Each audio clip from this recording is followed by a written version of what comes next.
কিভাবে ২০২৬ সালকে আপনার জীবনের সেরা বছর করে তুলবেন? আপনি কি কখনো অনুভব করেছেন যে আপনি একটি অন্তহীন চক্রে আটকা পড়েছেন?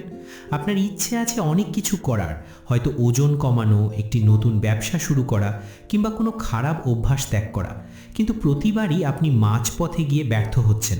আমরা অনেকেই মনে করি আমাদের ইচ্ছাশক্তি কম, কিন্তু আসল সত্য হলো আমাদের অবচেতন মনের প্রোগ্রামিং আমাদের পিছিয়ে দিচ্ছে। এই বইটি কেবল কিছু অনুপ্রেরণামূলক উক্তি বা গল্পের সংগ্রহ নয়, এটি একটি ব্যবহারিক গাইডবুক। এখানে আমরা প্রাচীন জাপানি প্রজ্ঞা এবং আধুনিক মনস্তত্ত্বের মেলবন্ধন ঘটিয়েছি। আমরা শিখব কিভাবে কাইজেনের মাধ্যমে মাত্র 1% উন্নতি আপনার জীবন বদলে দিতে পারে, এবং কেন আপনার চিন্তাই আপনার জীবনের সবচেয়ে বড় বন্ধু বা শত্রু। এই সফরটি আপনার বাইরের জগৎ পরিবর্তনের আগে আপনার ভেতরের জগৎকে পুনর্গঠন করবে। চলুন ২০২৬ সালকে আপনার জীবনের শ্রেষ্ঠতম বছর হিসেবে গড়ে তোলার পথে প্রথম পদক্ষেপ নিই। হে বন্ধুরা, আগামী 15 মিনিট শুধু আমাকে দিন এবং আমি আপনাদের কথা দিচ্ছি যে আজকের এই ভিডিওর বিষয়বস্তু যদি আপনি শিখে নেন, তবে ২০২৬ আপনার জীবনের সেরা বছরে পরিণত হবে। এটি সেই ব্রেক থ্রু বছর হবে যার সন্ধান আপনি বহু বছর ধরে করছিলেন। এটা কিভাবে সম্ভব? কারণ আজ আমি আপনাদের শুধু মোটিভেশনের কোনো কথা বলবো না। আজ আমি 120 বছরের পুরনো একটি ধ্রুপদী বইয়ের সাহায্যে এমন কিছু কথা বলবো যার মাধ্যমে আপনি সাফল্যের জন্য নিজের মস্তিষ্ককে ব্রেইন ওয়াশ করতে পারবেন। যেখানে মানুষ ব্রেইন ওয়াশড হয়ে নিজেদের সময় এবং অর্থ ভুল কাজে নষ্ট করছে, সেখানে আমি আপনাদের সাফল্যের জন্য ব্রেইন ওয়াশ করা শেখাবো, আর তাও শুধুমাত্র একটি জিনিসের উপর ফোকাস করে। সেই একটি জিনিস কি? আজ আমি আপনাদের একটি গল্পের মাধ্যমে তা বোঝাবো। এই গল্পে বইটির 7টি অসাধারণ শিক্ষা রয়েছে।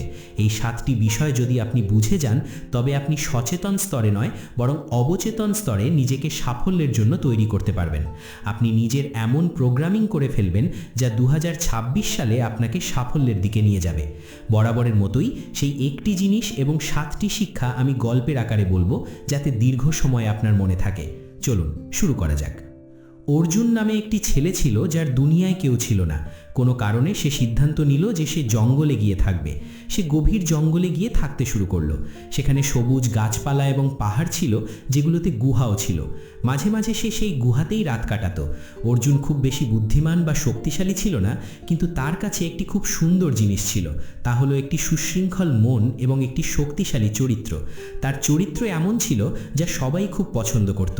জঙ্গলে কোনো মানুষ না থাকলেও অনেক পশু অর্জুনের বন্ধু হয়ে গিয়েছিল। কেন? কারণ অর্জুন অনেকবার সেই পশুদের সাহায্য করেছিল। কখনো কোনো হরিণ শাবক অসুস্থ হলে সে তার যত্ন নিত, কখনো হাতিদের জল খুঁজে পেতে সাহায্য করত। এভাবে সে পশুদের সাথে বন্ধুত্ব গড়ে তুলেছিল। মাঝে মাঝে তার মাথায় আসতো যে এই পশুরা তো তাকে খেয়ে ফেলতে পারে বা ক্ষতি করতে পারে, কিন্তু সে বিশ্বাস করত আমি যেমন ভাববো আমার সাথে তেমনই ঘটবে। তাই প্রতিদিন সকালে সে নিজেকে মনে করিয়ে দিত যে জঙ্গলের সব পশু তার বন্ধু এবং সে তাদের সাহায্য করবে, যাতে তারাও একদিন তার সাহায্য করে। তার এই চিন্তাভাবনার কারণেই যেখানে বেশিরভাগ পশু মানুষকে শত্রু ভাবত, সেখানে তারা অর্জুনকে বন্ধু মনে করতে শুরু করেছিল। এভাবেই তার জীবন চলছিল। একদিন সকালে অর্জুন সিদ্ধান্ত নিল যে সে তার বর্তমান বাসস্থান ছেড়ে অন্য কোথাও যাবে, কারণ তার আম খাওয়ার খুব ইচ্ছে হয়েছিল। একটি পাখি তাকে বলেছিল যে তার বাসস্থান থেকে কয়েক কিলোমিটার দূরে কিছু আম গাছ আছে যেখানে খুব সুস্বাদু আম ফলেছে। তাই সেদিন সে পাতা বা মূল খাওয়ার বদলে ফল খাওয়ার সিদ্ধান্ত নেয় এবং যাত্রায় বেরিয়ে পড়ে। অনেক পথ চলার পর অবশেষে সেই আম গাছটি খুঁজে পায়। সেখান থেকে আম খায় এবং অনেকগুলো আম সাথে নেয়, কিন্তু ফেরার পথে একটি জায়গায় তার পা পিছলে যায় এবং তার সব আম নদীতে পড়ে যায়। নদীর স্রোতে সব আম ভেসে যায়। সে কোনো মতে নিজেকে বাঁচাতে পারলেও একটি আমও বাঁচাতে পারে না। এবার তার মনে নেতিবাচক চিন্তা আসতে শুরু করে যে আমার সাথেই কেন এমন হয়? আমি এত কষ্ট করে এত দূর হেঁটে আমগুলো জোগাড় করেছিলাম, এখন আমার কাছে আম নেই, আমাকে আবার সেই একই খাবার খেতে হবে। কিন্তু কিছুক্ষণ দুঃখ পাওয়ার পর সে স্বীকার করে যে এটি তারই ভুল ছিল। সে যদি সাবধানে হাঁটতো তবে সেও পড়তো না এবং আমগুলোও নষ্ট হতো না। কাউকে দোষারোপ করার বদলে সে নিজেকে সামলে নেয় এবং সেই গুহার দিকে ফিরে যায় যেখানে সে আগে রাত কাটাতো। আজ যখন সে গুহার কাছে পৌঁছায়, তার সিক্সথ সেন্স যেমন সক্রিয় হয়ে ওঠে। তার নিঃশ্বাস থমকে যায় এবং বুক ভারী হয়ে যায়। সে বুঝতে পারে গুহার ভেতর বিপজ্জনক কিছু আছে। তাই সাহস করে সে চিৎকার করে জিজ্ঞেস করে, ভেতরে কে আছো? কিছুক্ষণ কোনো আওয়াজ না আসলে তারপর এক ভয়ঙ্কর কণ্ঠস্বর শোনা যায়, আমি সেই যে হাতিদের ধুলোয় মিশিয়ে দিতে পারি, গন্ডারের হাড়ও ভেঙে দিতে পারি। এই আওয়াজ শুনে অর্জুনেরও হাত পা ঘামতে শুরু করে, হার্টবিট বেড়ে যায়, এক ধরনের দুর্বলতা তাকে গ্রাস করে নেয়, যা তাকে এক কদমও এগোতে দিচ্ছিল না। ভয় তাকে পুরোপুরি গিলে ফেলে। ঠিক তখন সেখান দিয়ে একটি নেকড়ে যাচ্ছিল যে অর্জুনকে চিনত। সে জিজ্ঞেস করল, অর্জুন কি হয়েছে? অর্জুন সব বলল। নেকড়ে গর্বের সাথে বলল, এতে ভয় পাওয়ার কি আছে, আমি গিয়ে দেখছি কে আছে। নেকড়ে গুহার সামনে গিয়ে ডাক দিল, কে আছে ওখানে, বাইরে এসো। ভেতর থেকে আবার সেই ভয়ঙ্কর আওয়াজ এলো, আমি নেকড়েকে মেরে খাই, যার মাংস আমার খুব প্রিয়। এই আওয়াজ শুনে নেকড়েও ভয় পেয়ে গেল। তার মনে হলো ভেতরে হয়তো সিংহ আছে। সে সিদ্ধান্ত নিল অর্জুনের জন্য নিজের জীবন ঝুঁকি নেবে না। নেকড়ে ভয় পেয়ে বলল, তুমি চিন্তা করো না, আমি এমন একজনকে চিনি যে আজ পর্যন্ত কোনো লড়াই হারেনি, তাকে ডেকে আনছি। নেকড়ে গিয়ে সিংহকে ডেকে আনলো, এমন এক সিংহ যার সাফল্যের তালিকা অনেক লম্বা এবং যে কখনো হারেনি। সিংহকে সব বলার পর সে গুহার সামনে গিয়ে গর্জন করলো। ভেতর থেকে আবার এক বুক কাঁপানো আওয়াজ এলো, সিংহ আয়, তোর অপেক্ষায় আমি অনেকক্ষণ ধরে আছি, আজ তোকে দেখাবো হারের স্বাদ কেমন হয়। সিংহ কখনো হারেনি ঠিকই, কিন্তু ভেতরের সেই আওয়াজটা তাকে দ্বিধায় ফেলে দিল। সেও ভয় পেয়ে গেল। সে ভাবল যদি আজ হেরে যায় তাহলে তার মান সম্মান সব শেষ হয়ে যাবে। তাই সেও ঝুঁকি নিল না। সে বলল, আমি আমার কিছু বন্ধুদের ডেকে আনছি যারা নিশ্চিতভাবে এর মোকাবিলা করতে পারবে। সিংহ গিয়ে হাতি এবং গন্ডারকে নিয়ে আসলো, যারা খুব অভিজ্ঞ যোদ্ধা ছিল। তারা গুহার সামনে গিয়ে ডাকলো। আবার সেই ভয়ঙ্কর আওয়াজ এলো, আমি হাতিদের শিকার করি, গন্ডারের হাড় ভেঙে শিং কেটে নিই। এই শুনে সেই দুই বিশাল পশুরও অবস্থা খারাপ হয়ে গেল। তাদের মনে হতে লাগলো ভেতরে হয়তো কোনো মানুষ আছে যার কাছে আগুন বা ধারালো অস্ত্র আছে। ভয় পেয়ে তারা পিছিয়ে গেল। সবাই হাল ছেড়ে দিল, কারুর সাহস হলো না গুহায় যাওয়ার। ঠিক তখন দূর থেকে একটি ব্যাঙ এই সব কিছু দেখছিল। ব্যাঙটি সামনে এলো এবং বলল, দাঁড়াও, আমি দেখছি ভেতরে কে আছে।